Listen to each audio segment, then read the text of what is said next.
Jenny from JoBlo.com. Jenny, nice to meet you. How you doing? Nice to meet you. So tell me why you chose to play this, just arbitrary, and tell me a little bit about your part while we're at it. Well, I think I certainly didn't choose. I was chosen, and I didn't really know anything about it when I was chosen. I read it and I suddenly blew my mind because it is extraordinarily. It's the most extraordinary story and psychologically profound and that kind of gift that you get as an actor occasionally that comes up if you're very lucky, where nothing's black and white and there's a lot of grey areas and there's a lot of talking to the director and there's a whole world that needs to be created. It's not just, saying your lines and getting off camera. There's a huge amount of in-depth stuff that goes on before you've even started filming.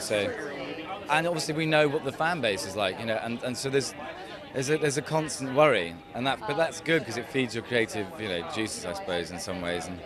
But it's the first time I've put so much, I've ever had to require a director as much as I have on this, and it got the director it deserved. This film. It's taken 20 years to get to here, and I think if you ask any of the 7,000 who were just in that hall, and from what they've just seen, they would say, "We cannot wait." And that's as much of a payoff as you can expect at this time. So the reaction was great from the fans. Yeah, there's always going to be, it's an adaptation, so there's always going to be some people that are total purists who have their own ideologies about things, and they won't, you can't please all the people all the time. But I think the mainstay of the audience seems to be like us, mouths open, going, give us more, feed us now. Were you a fan of the comic book? Were you familiar with the story? Not at all, no. No, I didn't know a thing until it was plonked into my lap. I think if I had, then I would have been too nervous to audition. I think I would have probably not got the part.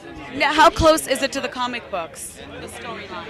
Well, I think that's one of the things is no one has to cut Zach cut him any slack. Cut Zach slack, but they should, because there have been other versions of this graphic novel put into a format to be made into a film, and they've been nothing like as in following the integrity for the novel as Zach has. So as far as it goes, there's a few little changes here and there, but in the mainstay, it is as close as you're going to get. And what was Zach like to work with? A pleasure. The guy is fiercely intellectual. He knows he's a fan. He fought, as he said earlier on himself. He didn't want to make the mistakes and take it on. But but also by passing on the movie, which he could have done, he felt that if it had gotten screwed up in some way, it would have still been on him. So he might as well take it on himself. And he's amazing. He's got so much energy. Without question. And what's even better is the fact he's so relaxed with it. The Joker has with all this pressure that's going on. It's a $100 million movie. That's a lot of pressure. And what's even more brilliant is the fact he's a family man. So you get these breaks for 2 seconds, and then any break he had, he's out chucking a ball around with his kids. So he's a great example. And lastly, can you just briefly tell me about your character? By Adrian Veidt, who is basically the head of a global corporation called Veidt Enterprises, and he used to be a superhero, and he came out 2 years before the Keane Act. He's seemingly sold out and started selling, all this stuff, but it's because he has a master plan to save the world. He's a very mysterious guy and very, ambiguous morally, as most of the characters are in it, and flawed in some ways and others. And he works in a real dichotomy in that he's the villain of the piece, but also at the same time he's trying to save the world, which is quite an interesting dynamic. Sounds exciting. I'm looking forward to it. Thank you so much, Matthew. Okay, have a nice day. How are you today? I'm really well. How are you? I'm very well, thank you. Cool. So, of course, I'm going to ask the classic question. Tell me about your character. I play the comedian, the baddest man that's ever walked this planet, I reckon. A guy without morals that doesn't justify his actions real well. So, there you go. And had you read? He's a superhero. How does that happen? I don't know, but it's a cool superhero. Yeah. Now, were you familiar with the book or the graphic novel? I wasn't. Not until I got involved with the movie. Zach sent over the graphic novel. He said, "I'm going to send you the script," and he sent me the graphic novel.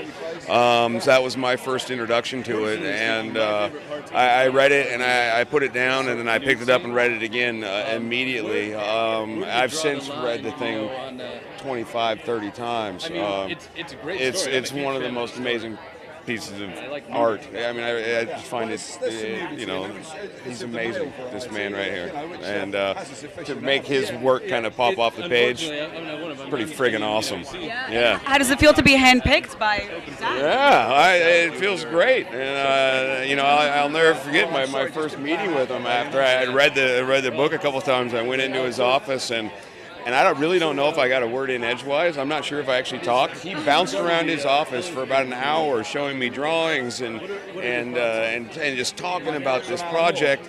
And I literally don't think I opened my mouth hardly at all. And then he ended it by saying, "So you're gonna do the movie, right?" Yeah. He knew what he wanted, and he got it basically. Yeah. And tell me how this movie is different than the other superhero movies that we've seen past years. Well, it's so smart. It kind of takes your superhero movie and throws it out the window. It's the anti-superhero movie. It's the deconstruction of what we know as being a superhero. So it's different in about every way that there is. That as the audience out there, if you're not familiar with the book, it's a whole new deal. It's a whole new deal. Awesome. I'm looking forward to it. Thank you. Yeah, Nice me too. speaking with you. Nice to meet you too.